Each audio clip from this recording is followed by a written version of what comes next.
The moon hung heavy over the desert, silver and unblinking, casting long shadows across the land. Wind whispered through the canyon, carrying with it the dry smell of mesquite and dust. A lone rider cut through the silence, his figure sharp against the pale dunes. He had been gone for many days, scouting the trails, hunting, watching the movements of the enemy soldiers along the far ridges. Now he returned home with weary bones, his mind already softened by the thought of firelight, of laughter, of her face. The camp lay in the hollow of a valley, nestled between cottonwoods and the curling lines of the stream. Smoke still rose faintly from dead fires, but no voices reached him.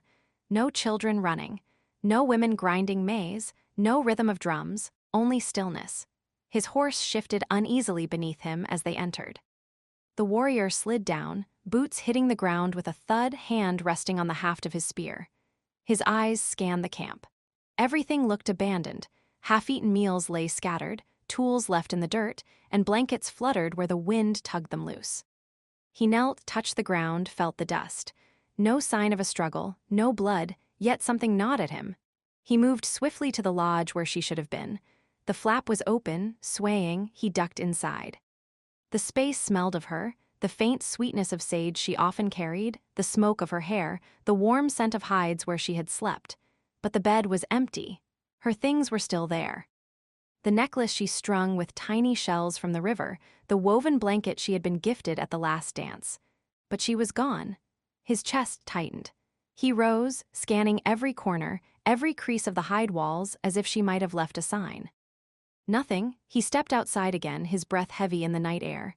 The valley stretched quiet, dark, endless. A coyote howled in the distance, lonely and sharp. He remembered the promise. Before he had left on his scouting mission, she had touched his arm and whispered that she would be here when he returned. She had been shy that night, eyes lowered, but her words had held certainty. Their marriage was new, the binding still fresh, and though his people had accepted it with celebration, he knew not everyone approved. She was different, born of another band, carrying scars from losses she rarely spoke of. But she had chosen him, and now she was gone. The warrior moved through the camp like a shadow, searching. His senses sharpened, every sound magnified, the crunch of gravel beneath his moccasins, the shifting leaves of the cottonwoods. He found tracks near the edge of the camp, light prints, smaller than his own, leading away toward the ridges. He crouched low, tracing them with his fingers. She had left alone. But why? The prints were hurried, uneven, as though she had stumbled. His pulse hammered. He followed them until the moonlight thinned and the brush grew thick. Then he stopped, lifting his head to listen. Nothing but the wind. He stood there, the weight of silence pressing on him, until the first chill of night began to sink into his bones. Then he turned back to camp, but not with defeat in his step. No, his eyes burned now with resolve. He would find her. Whatever had pulled her away from him, fear, force, or fate, it did not matter. She was his wife, his heart, and the desert itself would have to kill him before he let her vanish into the night. The warrior returned to the center of camp, crouched before the fire pit. With careful hands, he gathered dry twigs and coaxed a flame to life. Sparks flew, catching, growing into steady light. The glow pushed back the darkness, painting the empty lodges with gold. He sat there for a long time, watching the fire, listening to the valley, every muscle taut with waiting. Because he knew, whoever had taken her or whatever had lured her away would leave a trail, and at dawn he would begin to follow. The night stretched endless. The warrior did not sleep. He sat with the fire, eyes always drawn to the shadow of her empty lodge, heart pounding with every crackle of wood. The wind whispered again, carrying the faint scent of her hair, and he clenched his fists. She was out there, somewhere. And he would bring her home. The moon had risen higher, spilling pale light across the land, but no trace of her lingered where she had once sat. The fire he'd built for her still smoldered, faint embers cracking like whispers of betrayal. Her blanket lay crumpled, and a half-eaten piece of roasted rabbit was left on the ground as if she had been pulled away mid-bite. The warrior's breath turned sharp in his chest. He knelt, scanning the earth the way only a man born of the wild could. Tracks. Small, light, hurried, they led away from camp. His pulse surged, she had not gone willingly. Her steps were uneven, dragging in places, as though she had resisted someone's grip. Beside her prints were heavier ones, boots, not moccasins, outsiders. The rage came like a storm. His fists clenched, his jaw tightening so hard he felt it crack. She was his. The woman fate had thrown into his fire, the one who'd looked at him with eyes full of defiance and sorrow.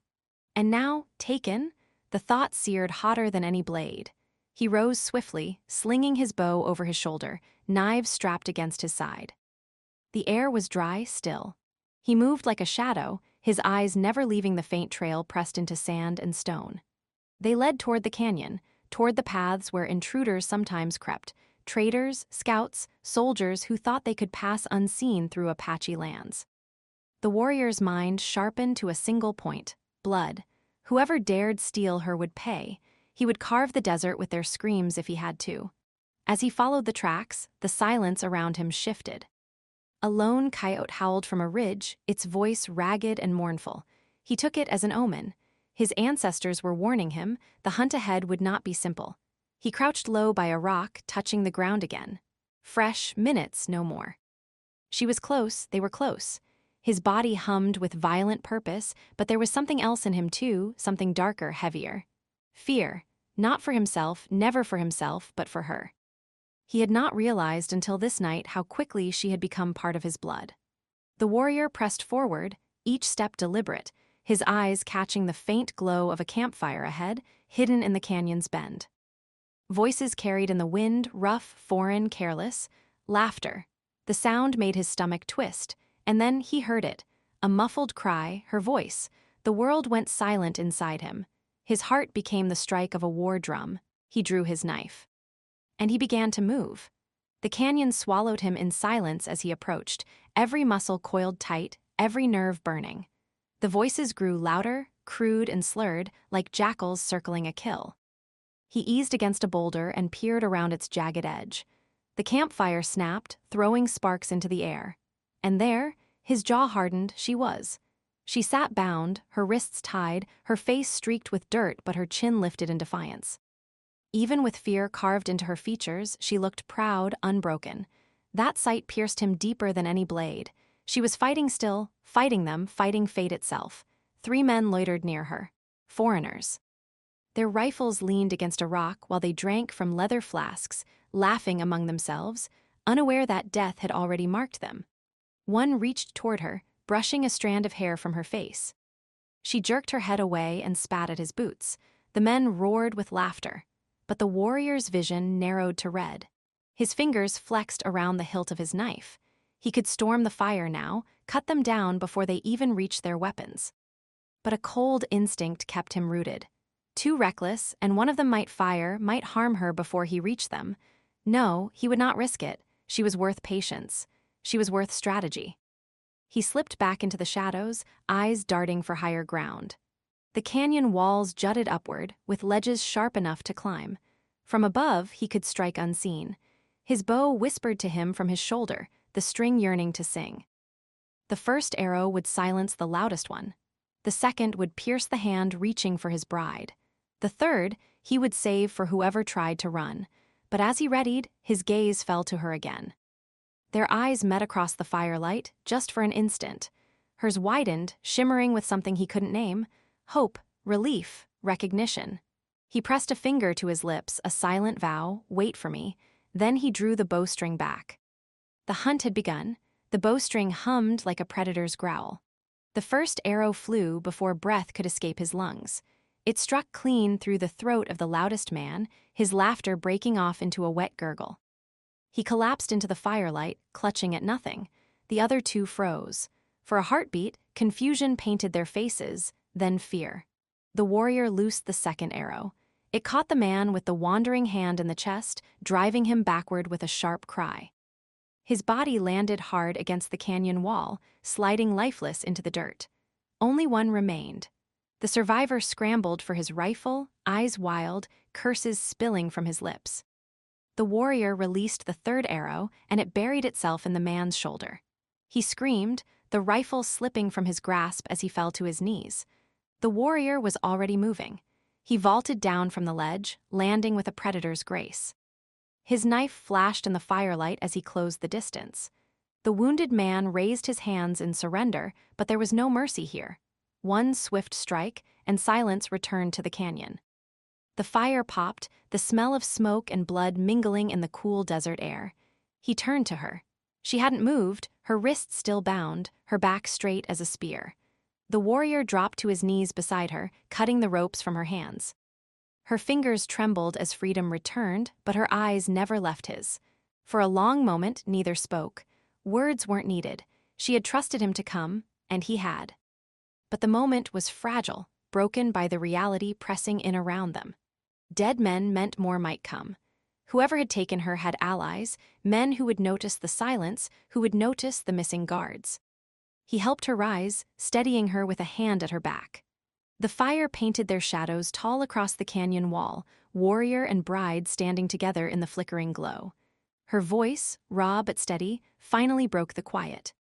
"We can't stay," he nodded once, scanning the darkness. "No, but they'll follow." And already in the distance, the faint sound of hoofbeats stirred the night. The rescue had only begun. The night did not forgive mistakes. Every sound seemed sharper, every shadow deeper as the Apache warrior guided her away from the blood-stained campfire.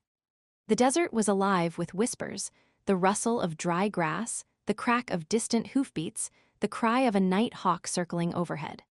He did not speak. His hand pressed lightly at her back, urging her forward. He could feel the tremor in her steps, the fatigue in her body after days of captivity, but there was no time to rest. Every heartbeat carried the danger closer. Behind them, faint lights flickered across the horizon. Torches, riders were gathering. The dead men had been found, and vengeance would come swift. The desert stretched wide, an endless ocean of sand, rock, and cactus. The moon painted the landscape in silver, cold and unyielding. The warrior scanned the land, mind racing. He needed high ground, somewhere the tracks would be harder to follow. He led her toward a ridge of stone that jutted like a broken tooth from the earth. The climb was brutal, her breath ragged, but he pulled her up with steady strength. At the top, they crouched low, peering into the Black Sea below. The riders had come, a dozen men, rifles glinting, their torches throwing wild light across the sand. They fanned out in a wide line, searching, their shouts echoing up the canyon walls. The warrior felt her tense beside him. Her hand brushed his arm, trembling, not from fear of him, but from the sight of hunters in the night.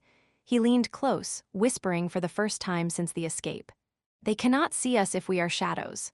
So they crouched, unmoving, their bodies pressed against the cold stone. The riders passed below, torches swinging, horses snorting. For a moment, it seemed they had slipped past the noose. But then a rider pulled up short. He dismounted, crouching low to the ground. His fingers brushed the earth, tracking. The warrior's jaw clenched. Their trail had been found. The tracker whistled sharply, and the hunt began again. The men surged forward, following the footprints up toward the ridge. The warrior grasped her hand, pulling her to her feet. They fled deeper into the stone maze, weaving through narrow cuts in the rock. Every turn was a gamble. The echoes of the riders grew louder, closer, the metallic jangle of spurs and weapons clattering against the canyon walls. At last, they reached a narrow ledge overlooking a sheer drop. The desert floor stretched far below, pale and endless. There was no path forward, only the abyss. She turned to him, eyes wide, breathless. "We're trapped." He said nothing. His gaze darted along the cliffside, measuring. The riders were closing in. He could hear their boots, the scrape of metal, the snarls of voices. Then he saw it. A thin pathway winding down the cliff face, barely wide enough for a man to walk. Dangerous, but not impossible. He stepped onto it without hesitation, gripping her hand tightly. The descent was treacherous. Loose stones skittered into the void below with every step. She clung to the rock with her free hand, knuckles white. The warrior moved like part of the cliff itself, steady, unshaken, guiding her down. Above, voices rose, shouts of discovery. A gunshot cracked, the bullet sparking against stone near their heads. She gasped, ducking low, but the warrior pulled her onward. More shots rang out, but the narrow path shielded them. The riders couldn't follow without risking the drop. They could only fire blindly, their curses carried on the wind. At last, the two reached the base of the cliff, breathless but alive. The desert stretched out before them, vast and waiting. No torches, no riders, only the cold expanse beneath the stars. The warrior let go of her hand and crouched low, pressing his palm to the earth. He listened, not with his ears but with the weight of silence. Then he rose, pointing toward the distant dark line of hills. "There," he murmured. "Water, shelter. But we must move before dawn." She nodded, exhaustion heavy in her frame. Yet she followed, step after step, guided not by strength but by the certainty in his presence. The chase was not over. The riders would not give up. But with each stride across the moonlit desert, the bond between warrior and bride tightened. They were no longer captor and captive, no longer two souls bound only by circumstance. They were survival itself, moving as one shadow against the night. And in the silence of the stars, a promise lingered unspoken: he would not lose her again. The desert did not forgive weakness, but it also rewarded those who endured. By the time the warrior led her to the base of the distant hills, the moon had sunk low, and the first pale hints of dawn bled into the horizon. Her steps faltered more than once. Her skirts were torn from the rocks, her feet raw, her lips cracked. But she never asked him to stop. She followed, always one step behind him, as though some invisible tether bound her to his shadow. At last, he found what he had searched for, a shallow hollow in the side of the hills, half hidden by brush and stone. The mouth of it opened just enough to let them slip inside. Within, the walls curled inward, creating a small cavern shielded from the wind. He set her down against the cool stone. She slumped with a shuddering breath, eyes heavy, too exhausted even for fear. The warrior crouched near the entrance, scanning the land one final time. No torchlight, no hoofbeats, only silence. Satisfied, he struck flint against steel, coaxing a small fire to life. The flames licked upward, painting the cavern walls in gold and crimson. For the first time since their flight began, warmth touched her skin. She watched him, her eyes following the careful way his hands moved, steady and precise. He was not hurried, not careless. He worked as one who had lived his whole life with fire and earth, each motion a language she did not yet understand. When the fire was steady, he turned to her. He reached into the pouch at his side, drawing out a strip of dried meat, a handful of cornmeal, and a small skin of water. Without a word, he pressed the water into her hands. Her lips trembled as she drank. It was not enough to quench the deep thirst, but it was life itself. She closed her eyes briefly, savoring it before handing it back. He pushed it back toward her, shaking his head. "For you," he said simply. She hesitated, then lowered her gaze. No one had ever given to her like that, not without demand, not without price. It unsettled her almost as much as it soothed her. The warrior tore the meat, softened it over the fire, and handed her a piece. She ate slowly, each bite heavy but filling. Strength crept back into her limbs. For a long time, there was only the sound of the fire and the faint breath of wind at the cavern mouth. It might have been peace, but the weight of pursuit still pressed against them, lurking in the silence. At last, she found her voice. "Why?" Her words cracked in the dry air. "Why save me?" He studied her through the flickering light, his dark eyes unreadable. Then he answered, not with many words, but with the gravity of one who spoke only truth. "Because you are not theirs." The fire popped sharply, sending sparks into the shadows. She stared at him, caught by the weight of his tone. He had spoken as though it were fact, as though her very being did not belong to the men who had taken her, nor to the past that had broken her. She was here, and in his eyes that alone was enough. Silence stretched between them again, but it was not empty.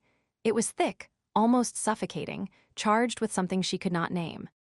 She pulled her torn shawl tighter around her, suddenly aware of every flicker of flame across his face, every shift of his breathing. He tended the fire, feeding it small sticks until it glowed steady and strong. Then, without another word, he moved to the cavern mouth. He crouched there, his silhouette framed against the paling dawn, a sentinel carved in shadow. Sleep tugged at her, heavy and relentless. Yet even as her eyes closed, she felt the strange safety of his presence. It was not the safety of walls, nor of locks, nor of men with rifles. It was something quieter, older, like the assurance of the mountain itself. When she finally drifted into sleep, the last thing she saw was his form, motionless and watchful, as if he would not rest until the world itself stopped breathing. Hours later, the sun had climbed higher, burning the desert in gold. She stirred, blinking against the light filtering through the hollow. The warrior was still there, crouched at the entrance, but his head lifted as soon as she moved. "You wake," he said, his voice low but firm. She nodded weakly. The food had settled in her belly, the water still lingering in her veins. For the first time in days, she did not feel like she was unraveling. But the look in his eyes told her the reprieve was short-lived. He gestured toward the horizon. "They will not stop," she swallowed hard. "Then we keep running," his gaze held hers. "We keep fighting." The words should have filled her with dread, but instead, a strange steadiness settled in her chest. For though the riders hunted them still, though the desert spread endless and merciless around them, she was no longer alone. And in that hollow, by the firelight, something unspoken bound them tighter than fear. The heat was merciless. By midday, the desert seemed to burn with its own anger, stone, sand, and sky all blending into a furnace of shimmering light. The warrior had felt it long before the woman noticed. The signs were everywhere. The unnatural hush of the birds, the faint trace of smoke on the wind, the shifting of dust along the ridge. They were being tracked, hunted, and now the noose was tightening. At first, only shadows moved along the distant ridgeline. Dark shapes against the hard blue sky. Then the low thunder of hooves reached them, faint but steady, carrying through the canyon like the echo of some old drumbeat. He stopped at the river's bend, scanning the horizon with the sharpness of a hawk. His hand rested on the bow slung across his shoulder. Beside him, the woman felt her throat go dry. She followed his gaze and finally saw them, riders spilling onto the ridge above, their silhouettes spreading out like teeth on a blade. Her breath caught. "How many?" "Too many," he answered, voice quiet, almost calm. The river gurgled beside them, deceptively gentle, as if mocking the violence about to unfold. The riders began to descend. Dust rose in thick plumes beneath their hooves, blurring the sun into a dull red smear. Their shouts carried across the distance, harsh and triumphant, as though they already tasted blood. The warrior turned to her, his eyes sharp as obsidian. "Run," but she shook her head. Her hands were trembling, but her voice was steady. "I will not leave you." For the briefest moment, something flickered across his face, something like sorrow or maybe pride. Then he nodded once, curt, as though he'd expected her refusal all along. There was no more time. The riders charged. The warrior moved with lethal precision. In one motion, he strung his bow and loosed an arrow, the whistle cutting through the roar of hooves. A rider fell, clutching his chest. Another arrow struck true, dropping a horse mid-stride. Chaos erupted in their ranks as mounts reared and collided, but still, they pressed on. The warrior shoved her toward the boulders near the river. "Stay low. Do not move." Then he stepped out into the open. The clash was immediate and furious. Dust swirled around him, the air filled with steel and sweat. His blade flashed in the sun, each strike carrying the weight of a man who fought not just for his life, but for something far greater. His movements were relentless, honed by years of survival. The first rider that reached him fell quickly, throat cut clean. Another lunged with a spear. The warrior sidestepped, yanking the man from his saddle and driving his knife deep. The woman, hidden behind stone, gripped a heavy branch that had washed up from the river. She pressed it to her chest, her knuckles white, her heart hammering like a drum. The sound of the fight was everywhere, horses screaming, men shouting, blades ringing against bone. The warrior was a storm of motion, but he was only one man. A blade caught him across the arm. Blood spattered the sand. He did not falter. Another rider swung low with a curved weapon, nearly cutting him down before he rolled beneath the strike and drove his knife upward into the man's ribs. The rider toppled, lifeless, from his horse. Still they came. The woman's body shook, torn between terror and something fierce that rose within her. She couldn't just watch. Not anymore. As another rider veered close to flank him, she rose from her cover, lifted the branch with both hands, and hurled it. The wood struck the horse square on the muzzle. The animal reared violently, throwing its rider. The man hit the ground hard, and in an instant the warrior was upon him, finishing what she had started. For a heartbeat, their eyes met across the chaos, hers wide with fear, his blazing with a fire that said more than words could carry. She had defied him, she had helped him, and in that instant something bound them tighter than blood. But the battle was far from over. 2 riders dismounted, circling him with blades drawn. He fought like a cornered wolf, every strike brutal, efficient. One man fell with his throat cut, the other with an arrow buried deep in his chest. But even as the bodies dropped, the warrior staggered, blood streaming from a wound along his side. The woman scrambled to him, ignoring the shouts above.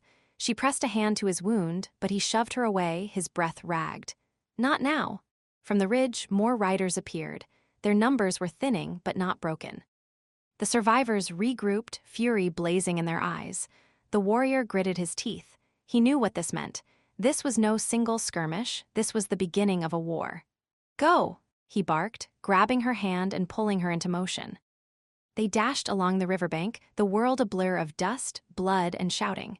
Behind them, hooves thundered once more, the chase renewed. The river swallowed their footprints. The canyon walls loomed closer. And as the sun bled into the horizon, painting the world in fire, the warrior knew the night would not bring safety, only more blood. But still, he did not let go of her hand. The air in the canyon was taut, as if the land itself held its breath. The Apache warrior crouched behind a jagged ridge, his dark eyes fixed on the distant glow of firelight. The raiders had made their camp in a shallow basin below, a place shielded by steep cliffs on every side. The scent of smoke and unwashed bodies drifted upward, carried by the restless wind. He had tracked them for days, every broken branch, every hoofprint pressed into the earth leading him deeper into the hunt. Now he could see them, men gathered around the fire, laughing harshly, passing skins of liquor between them. And among the shadows, bound to a stake, was his bride. Her head sagged forward, her long hair falling like a veil to hide her face, but the warrior knew her. Every line of her body was carved into his memory. A growl stirred in his throat, but he swallowed it down. Rage would not win her freedom, only patience and the kind of cunning his enemies never expected. He studied the camp, counting men, memorizing their weapons, their movements. Some had rifles propped against rocks. Others carried knives at their belts. There were at least 8 in total, more than enough to overwhelm him if he rushed in like a fool. Yet he was not afraid. He was Apache. This land was his ally, the night his cover, silence his weapon. Slowly, he slid back into the shadows.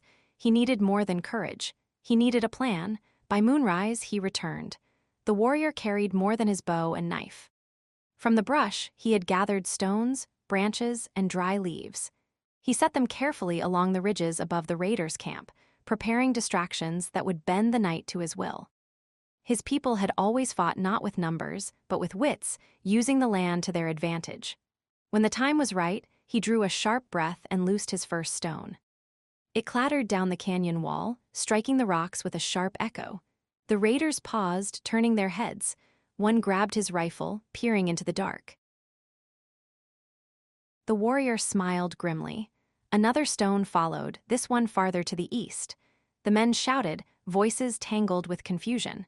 2 of them stalked away from the firelight, weapons raised. The warrior's traps worked as he had hoped, splitting their numbers, fraying their nerves. The third distraction came with fire. From the ridge, he hurled a burning branch into the brush at the canyon's edge. Flames caught quickly, smoke curling into the air. The raiders scrambled, shouting in alarm, some rushing to stamp out the fire before it spread. And in that moment of chaos, the warrior descended. He moved like a shadow, swift and silent.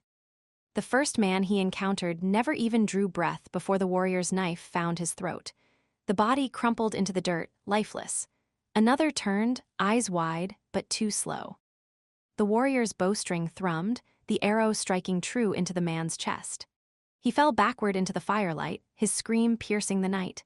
The others whirled, shouting, scrambling for their rifles. The warrior did not hesitate. He leapt from the shadows, a storm of fury. His blade flashed in the firelight, his bow discarded for close combat. He fought like a man possessed, every strike fueled by the thought of his bride bound to the stake. One raider raised his rifle, but the warrior slammed into him, the gun firing harmlessly into the air. They grappled in the dirt, fists and blades colliding, until the warrior drove his knife deep into the man's chest. Another lunged from behind, swinging a club. The warrior spun, the strike grazing his shoulder, but he caught the man's wrist and wrenched it, snapping bone with a sickening crack. The raider howled, falling to his knees, and the warrior finished him with a swift cut across the throat. The camp was fire and chaos now. The flames from the brush spread fast, casting wild light across the canyon. Raiders stumbled, shouting, firing into shadows where no enemy stood. The warrior pressed forward, cutting a path to the stake. His bride raised her head at last, her eyes wide as they met his. Strength surged through him at the sight. She was alive and still fighting to endure. With a final slash, he cut her bonds. Her body sagged into his arms, weak but unbroken. He lifted her to her feet, steadying her. "We are not finished," his eyes told her, though no words passed his lips. The raiders, what remained of them, were regrouping. 4 still stood, weapons clutched tight, faces twisted in fury. The warrior tightened his grip on his knife.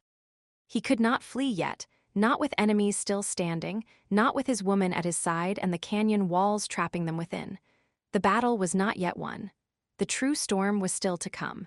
The canyon was no longer silent. It breathed and roared like some ancient beast, the fire crawling up its walls, the wind feeding the flames until sparks scattered like furious stars across the night. The sky itself seemed torn between shadow and light, between the moon's cold silver and the inferno's raging red. And at the center of it all stood the Apache warrior, blood on his knife, fire in his chest, his bride clinging to him, weak but alive. He had won the first strike, but the fight was not finished. Not yet. The raiders who remained, 4 men hardened by blood and cruelty, closed in through the smoke. Their faces were painted orange by firelight, eyes glinting with something between fear and fury. They had seen their companions fall like cattle under the knife of one man, and though they were shaken, desperation made them vicious. The warrior shifted, drawing his bride behind him. His chest heaved with each breath, but his grip on his blade never faltered. He could not falter. The canyon gave no escape, not yet. They would have to carve their way through. The first raider advanced, rifle raised to his shoulder. The warrior lunged, dragging his bride to the ground as the shot cracked. The bullet screamed past, shattering rock.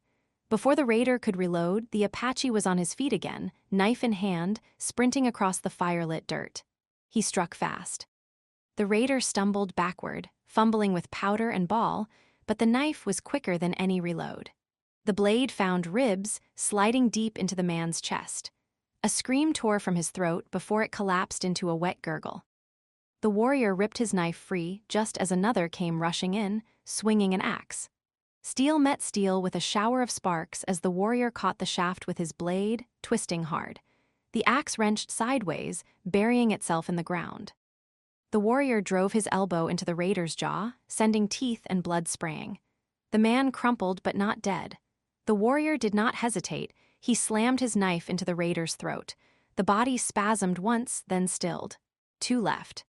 The air grew thicker by the moment.